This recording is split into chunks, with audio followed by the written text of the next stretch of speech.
Então vamos lá, meninos, continuando aqui o nosso raciocínio a respeito do cálculo, né, dos prazos prescricionais. Então a gente precisa entender que quando a gente pensa em prescrição, nós temos que nos lembrar que a prescrição retira do Estado a pretensão punitiva, não é verdade? E aí, reparem, então ela retira do Estado a pretensão punitiva, certo? E pode também retirar do Estado a pretensão executória, a depender aí do tipo de prescrição aplicável ao caso concreto. Qual é a diferença entre a prescrição da pretensão punitiva e a prescrição da pretensão executória em termos práticos? Como é que isso, na verdade, implica? Quais são os efeitos? E se isso cai ou não na nossa prova da OAB? Sim, isso cai. Já caiu, inclusive, numa questão de prova lá atrás, uma pergunta relacionada à hipótese da prescrição retroativa. Então, nós vimos no bloco anterior que, dentre as espécies de prescrição da pretensão punitiva, nós temos a prescrição da pretensão punitiva propriamente dita, não é isso? A prescrição superveniente, também chamada de prescrição intercorrente, e a prescrição retroativa. Bom, todas essas modalidades de prescrição são espécies de prescrição da pretensão punitiva. E a prescrição da pretensão punitiva retira do Estado, veja, é como se retirasse do Estado o direito de punir. E é como se apagasse todos os efeitos do crime. Então, reparem, se ocorre qualquer uma das modalidades de prescrição da pretensão punitiva, a propriamente dita, a superveniente ou a retroativa, qualquer uma delas, se ocorrer qualquer uma das modalidades de prescrição da pretensão punitiva, veja, nada fica constando na folha de antecedentes desse indivíduo. Entenderam? Ele não veja, não foi condenado. Ah, mas Ana, a prescrição retroativa, ela não parte de uma premissa de que houve uma sentença que condenou o réu, que aplicou uma pena concreta, né? E que em razão dessa pena concreta já estaria prescrito? Sim. Sim, ela parte dessa premissa. Eu parto da premissa de que houve uma condenação e uma pena aplicada, porque a prescrição retroativa depende da pena aplicada, né?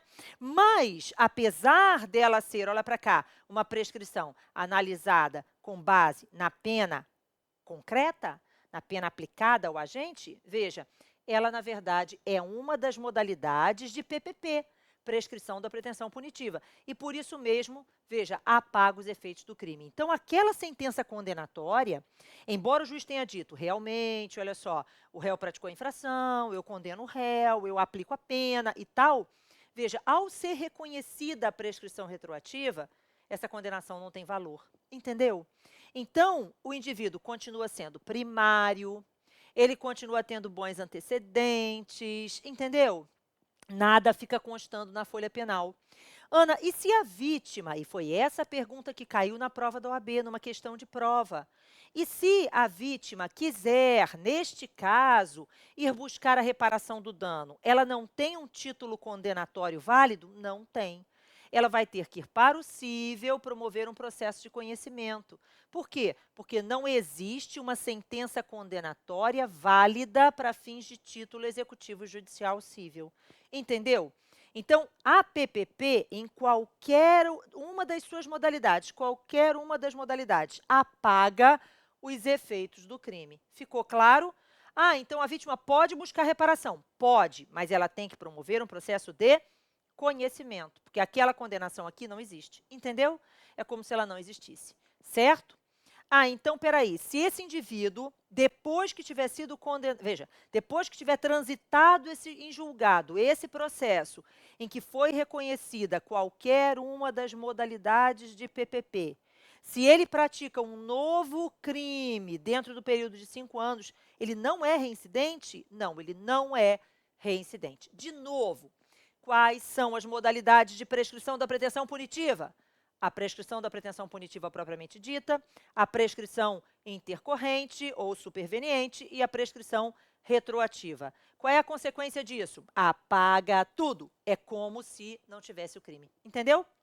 Agora, isso é diferente do que acontece com a prescrição da pretensão executória.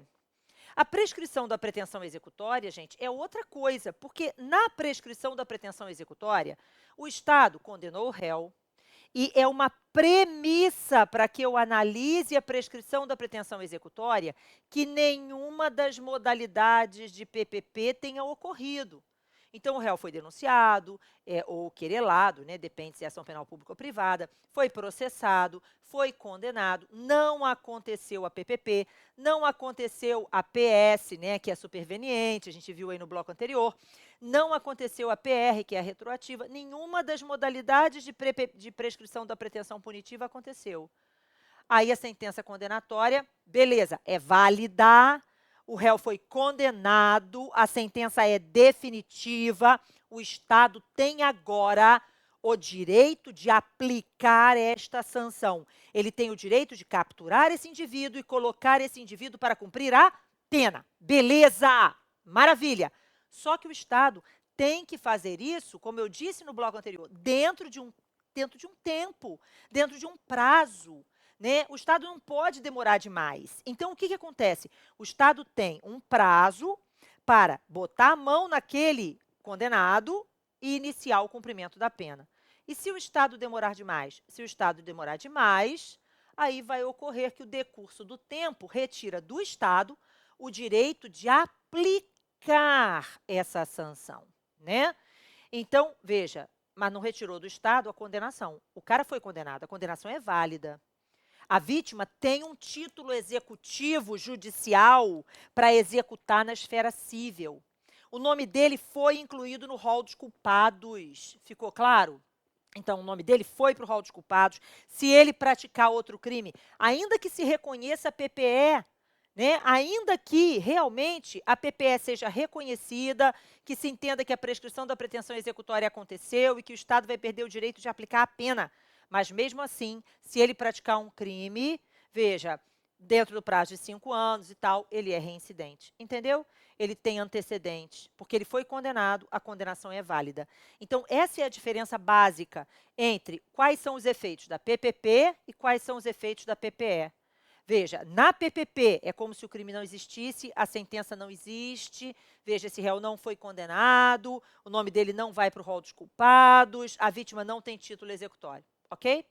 Na PPE, ele foi condenado, o nome dele vai para o rol dos culpados, se ele praticar outro crime dentro de 5 anos, ele é reincidente, ele tem maus antecedentes, a vítima tem o título executivo judicial possível, mas ele não cumpre a pena, porque o Estado demorou demais. E aí o Estado perdeu a pretensão executória.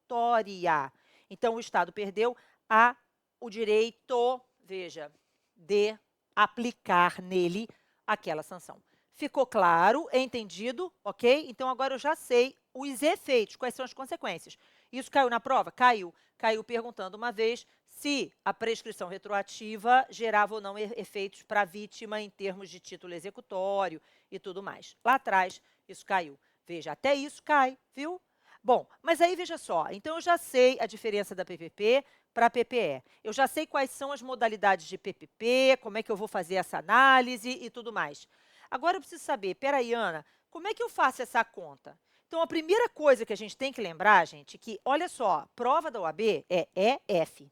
EF, EF. Não esquece, eu vou martelar isso na sua cabeça. O que é o EF?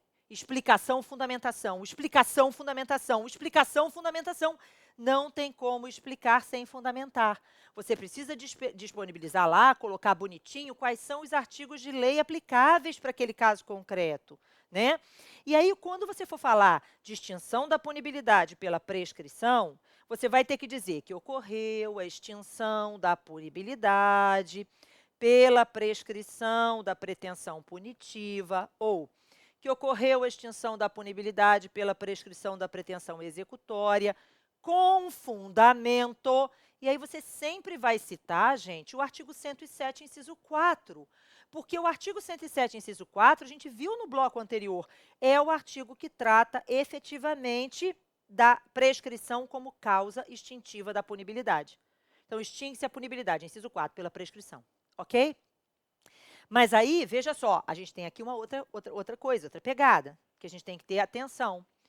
Eu preciso dizer como é que eu cheguei ao cálculo, como é que eu cheguei à ideia de que ocorreu a prescrição naquele caso concreto, coraçõezinhos. Como é que foi, né, que eu cheguei ali dentro desse cálculo? Como é que isso aconteceu? E aí, para eu chegar na conta, eu vou precisar do artigo 109.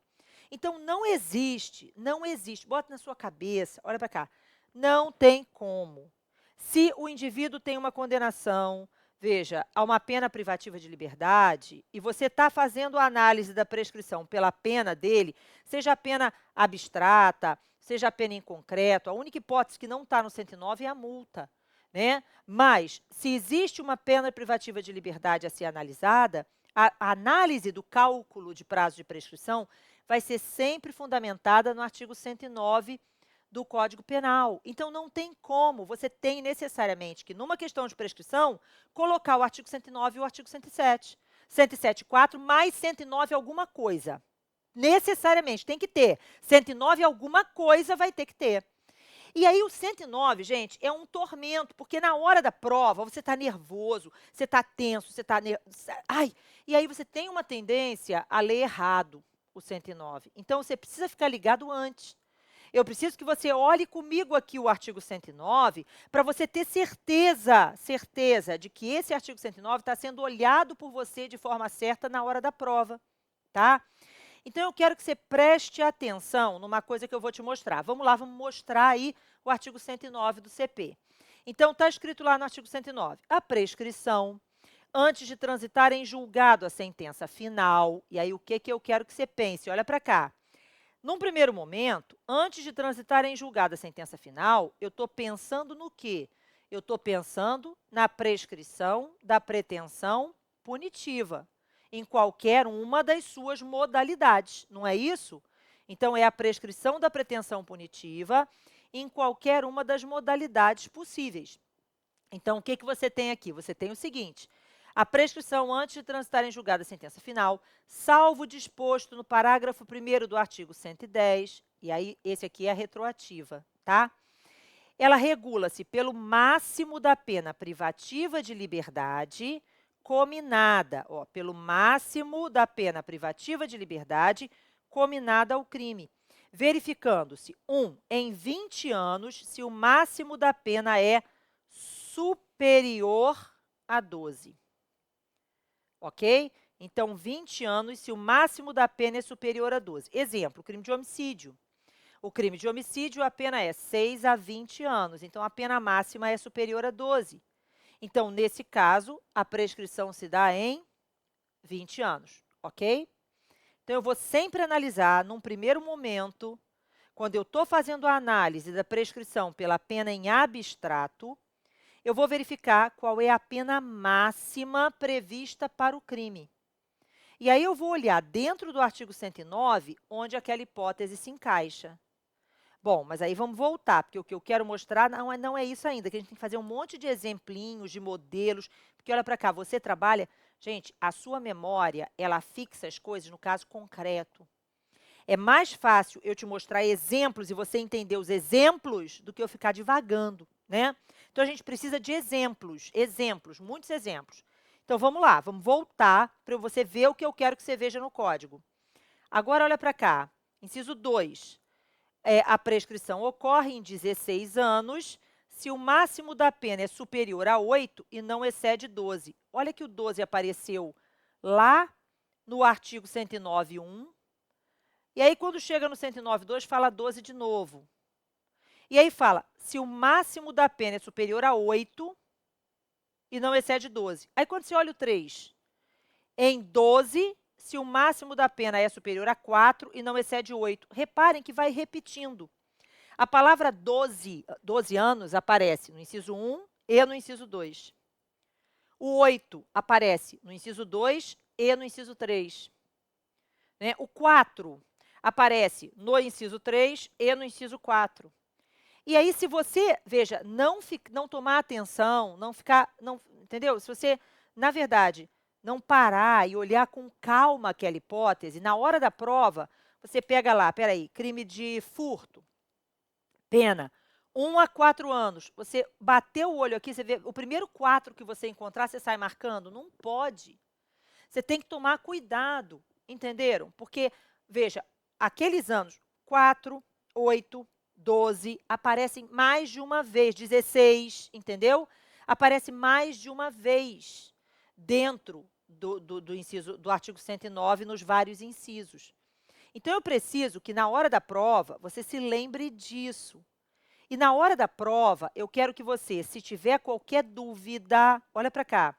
Ana, eu, na hora da prova, estou com medo de me confundir. Se você estiver com medo de se confundir, o que não vai acontecer, porque nós vamos treinar tanto prescrição, tanto, tanto, tanto. Eu vou passar tantos exercícios de prescrição para você, dentro do nosso circuito de treino, que você não tem como se confundir na hora da prova. Você já vai estar, vai ser das matérias que você vai estar mais na ponta da língua, tá? Mas o que eu quero? Eu quero que você preste atenção. O que eu vou fazer agora? Olha só, na hora da prova, deu branco, na hora você está nervoso, na hora não sei o quê, você vai pegar uma folhinha lá do rascunho, vai no pedacinho lá do seu rascunho, no rascunho, pelo amor de Deus, não é na folha de prova, tá? E vai transportar aquilo ali para cá. Então, o que você vai fazer? Olha só, você vai pegar a pena do delito, vai lá, olha lá o artigo 109. E aí está escrito lá no artigo 109, olha só, antes de transitar julgado, em 20 anos, se o máximo da pena é superior a 12. Então, peraí, olha para cá. Pena maior do que 12. Olha só, superior, não é igual. Superior a 12. Então, se a pena é maior que 12, prescreve em 20. Ok? Ah, peraí, olha só. Em 16 anos, se o máximo da pena é superior a 8 e não excede 12. Não excede 12. Então, peraí. Agora, como é que eu faço? Volta, né? Ó, vem cá. Se a pena ela é maior que 8, menor ou igual a 12. Ok? Entenderam a diferença? Agora aqui é menor ou igual. Então, se a pena for 12, prescreve em 16 anos. Mas se a pena for 12 anos e 2 meses, aí já prescreve em 20. Entendeu? Então, na verdade, o que você tem que olhar é esse sinalzinho de maior ou menor ou igual, entendeu? Entenderam essa coisa do o que é maior que ou até o que, entende? Igual, menor ou igual, maior ou igual, esse sinal que você aprendeu de matemática. Então, a gente vai pegar e vai fazer esse gráficozinho aqui no papel que eu estou fazendo com você, certo? Então, atenção nisso. Aí, vamos lá, voltando, né? Então, em 12 anos, estou no inciso 3, em 12 anos, se o máximo da pena é superior a 4, então eu tenho lá pena, ó, superior a 4, menor ou igual a 8. Então, reparem, pena de 8 prescreve em, veja, 12. Ana, e se for uma pena de 9, já prescreve em 16. Entendido? Bom, então isso aqui é uma coisa que você precisa, se for o caso, fazer na hora da prova, para você não ter dúvida. Quando você tiver, tem que ter atenção, mas você vai treinar o suficiente para isso não acontecer, tá? Então, a primeira coisa é, como é que eu vou fazer para identificar em quanto tempo determinado crime prescreve? Bom, num primeiro momento, para análise da prescrição da pretensão punitiva, nós vamos observar a pena máxima em abstrato daquela conduta. Então, vamos dar um exemplo. Imaginem que a nossa hipótese seja José praticou um crime de furto, ok? E que o furto praticado pelo José tenha sido praticado, vamos dar um exemplo, imaginem que seja um furto que foi praticado no dia 10 de março de 2017, ok? Então, 10 de março de 2017. Esse foi o crime praticado por José. Furto em 10 de março de 2017. Aí vem a pergunta, peraí, em quanto tempo esse crime praticado pelo José prescreve? Certo? Qual seria a data máxima para o MP oferecer a denúncia? Certo? E a denúncia ser recebida, né? Porque a primeira causa de interrupção a gente viu é o recebimento da denúncia. Então, como é que seria isso? Então, vamos lá, voltando para cá. Veja, o furto, que está no artigo 155, tem pena de 1 a 4 anos. O que eu tenho que fazer? Eu tenho que pegar a pena máxima do furto. A pena máxima de furto é 4. O que eu faço? Olhe o artigo 109. Aí vou abrir o código. O seu mozão vai estar com você. Seu amigo, seu namorado, seu marido, seu tudo. Então, abre o código e confere. Não vai na cabeça, tem que conferir. Você vai precisar, inclusive, indicar qual é o inciso. Então, o que você vai fazer? Espera aí, 4 anos prescreve em quanto? 4 anos prescreve em 8. Porque está escrito aqui no inciso 4, olha só, do artigo 109. Prescreve em 8 anos se o máximo da pena é superior a 2 e não excede 4. Então, espera aí, até 4, inclusive 4, a pena máxima, então, prescrição em 8 anos. Então, o que a gente vai fazer? A prescrição do furto se dá em 8 anos, não é isso? Eu tenho que pegar esses 8 anos e olhar junto da data em que o crime foi consumado. E aí, 10/3/2017, né? E aí, lembrando, nós já aprendemos a fazer a contagem do prazo. A prescrição é analisada de acordo com o artigo 10 do Código Penal. Então, inclui o dia do início e exclui o dia do final, não é verdade? Não importa se o dia é útil ou não. Então, 2017, 2018, 19, 20, 21, 22, 23, 24, 25. Espera aí. Então, nesse nosso exemplo do José, 2025 é o prazo máximo para o Ministério Público, veja, oferecer e o juiz receber a denúncia por esse furto. Mas que data? Dia 3, março, não é dia, março 3, né? E em vez de 10 é 9, porque é menos 1.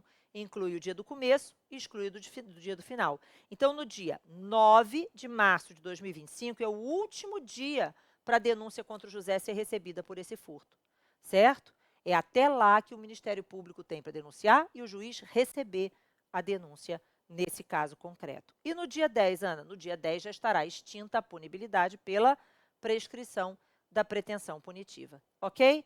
Eu volto já já, a gente vai falar agora sobre, veja, o início da contagem, concretamente, quando começa a contar em cada caso e, principalmente, das causas de interrupção. Novamente, para a gente encaixar direitinho, bonitinho, dentro da nossa linha do tempo, os exemplos de prescrição e, concretamente, diferenciar a PPP, da PS, da PR e, lá para frente, da PE. Eu volto já já.